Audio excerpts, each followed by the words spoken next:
রুদ্রর সামনেই লাবুকে আশীর্বাদ করে রুদ্রকে উচিত শিক্ষা দিল হৈমন্তী।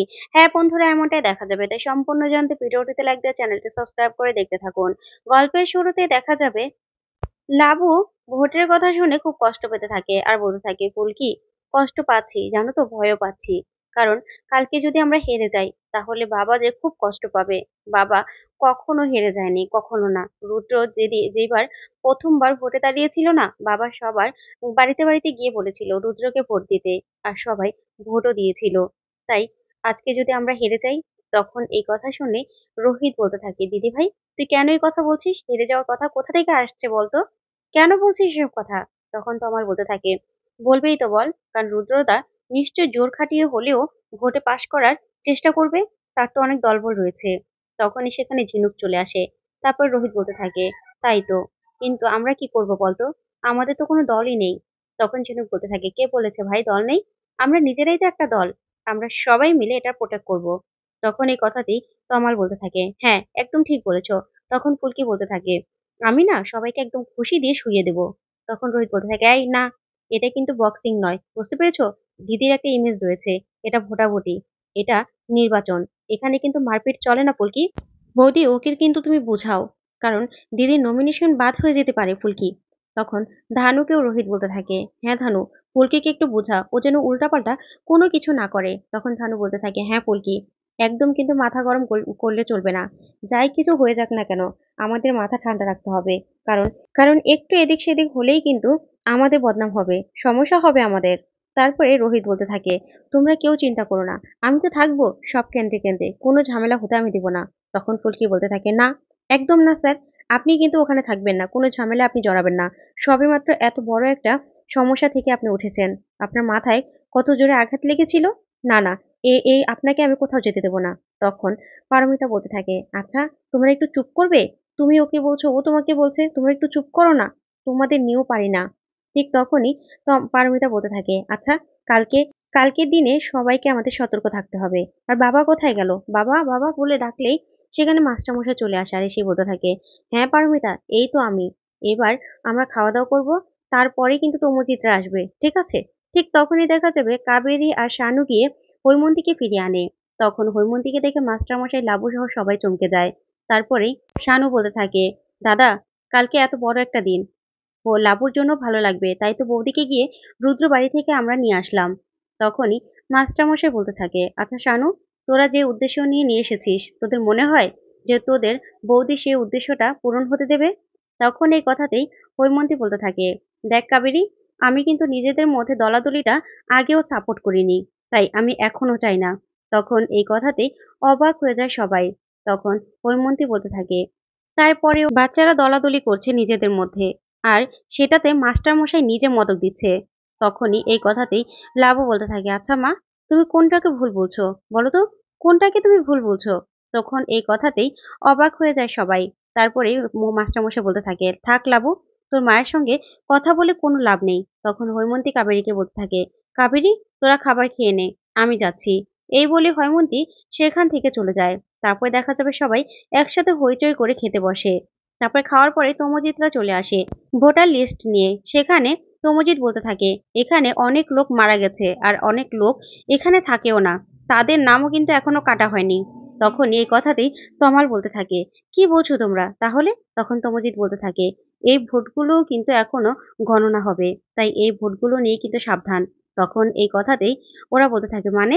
তখন তমোজিৎ বলে, হ্যাঁ, আর ওই উপকূলবঙ্গীয় পার্টি, ওরা কিন্তু সবার বাড়িতে বাড়িতে গিয়ে এই বিষয়গুলো খেয়াল করেছে। তার মানে এই নামের ব্যক্তিগুলোকে দিয়েই ওরা জাল ভোট দেওয়াবে, অন্য কাউকে দিয়ে, এই নাম দিয়ে।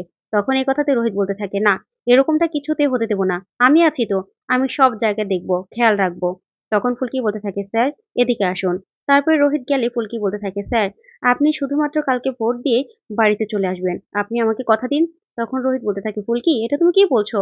তখনই ফুলকি নিজের মাথায় রোহিতের হাত দেয় আর বলতে থাকে, আপনি আমার মাথায় হাত দিয়ে বলুন, আপনি কোনো রকম কোনো ঝামেলা থাকবেন না। কারণ জানেন, আপনি অজ্ঞান হয়ে গিয়েছিলেন, আপনাকে ওই অবস্থায় দেখে আমার কি অবস্থা হয়েছিল, আর আপনাকে আমি কিভাবে সুস্থ করেছি। তখন রোহিত বলতে থাকে, জানি ফুলকি, আমার কিছু হলে তুমি অনেক কষ্ট পাও। এই বলেই রোহিত ফুলকিকে জড়িয়ে ধরে আর বলতে থাকে, আচ্ছা ফুলকি, আমি কোনো রকম কোনো ঝামেলায় জড়াবো না, এই তোমাকে কথা দিলাম। তারপরে দেখা যাবে সকাল হয়ে যায়। সকাল হলেই সবাই তৈরি হয়ে নিচে নেমে আসে। ওইদিকে হৈমন্তী আর কাবেরী পুজো দিয়ে আসে। তারপরে কাবেরী হৈমন্তীকে বলতে থাকে, "দিদিভাই, তুমি লাবুকে আশীর্বাদ করবে না? তুমি আশীর্বাদ করলে যে লাবু অনেক বেশি জোর পাবে নিজের নিজের মনের মধ্যে।" তখন হৈমন্তী বলতে থাকে, "দেখ কাবেরী, আমি কখনোই এটা সাপোর্ট করিনি যে রুদ্রর বিরুদ্ধে আমার মেয়ে নিজেই দাঁড়াক।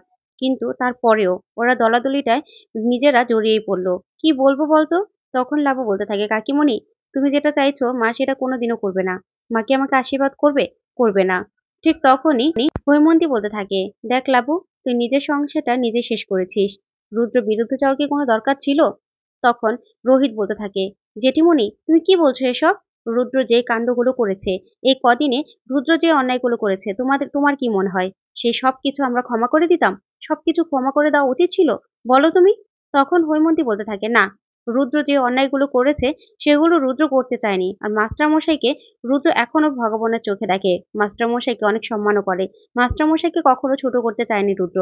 তখন রোহিত বলতে থাকে, "তুমি কি দিয়ে গড়া জেঠুমণি? তোমার চোখে কি এখনো রুদ্রর কোনো দোষ ধরা পড়ছে না? বলো তো? এখনো ধরা পড়ছে না?"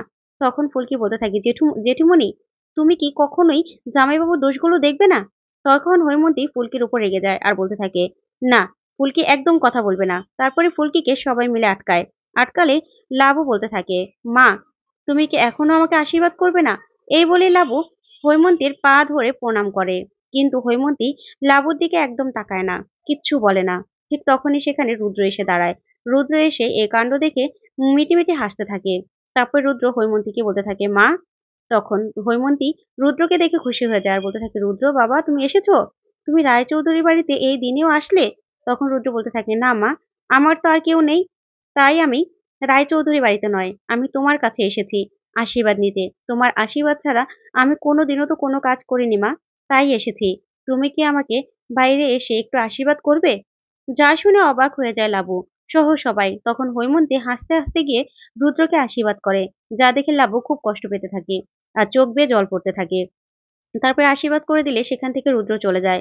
তখন লাবু মনে কষ্ট নিয়ে সেখান থেকে চলে আসতে চাইলেই হৈমন্তী বলতে থাকে, "লাবু, দাঁড়াও।" তখনই লাবু দাঁড়ালেই হৈমন্তী লাবুকেও আশীর্বাদ করে আর বলতে থাকে, "সব ভালো হোক।" তখন এই কথা শুনে লাবু সহ সবাই খুব খুশি হয়ে যায়। তারপরে হৈমন্তী চলে গেলেই লাবুকে নিয়ে রোহিত, ফুলকি সহ সবাই বেরিয়ে আসে।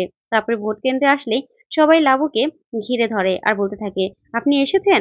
তখন লাবু বলতে থাকে, "হ্যাঁ।" তখনই মিডিয়ার লোকজনও লাবুকে ঘিরে ধরে। তখন লাবু বলতে থাকে, "আমি সবার উদ্দেশ্যে একটা কথাই বলতে চাই, আপনারা সবাই নিশ্চিন্তে ভোট দিন।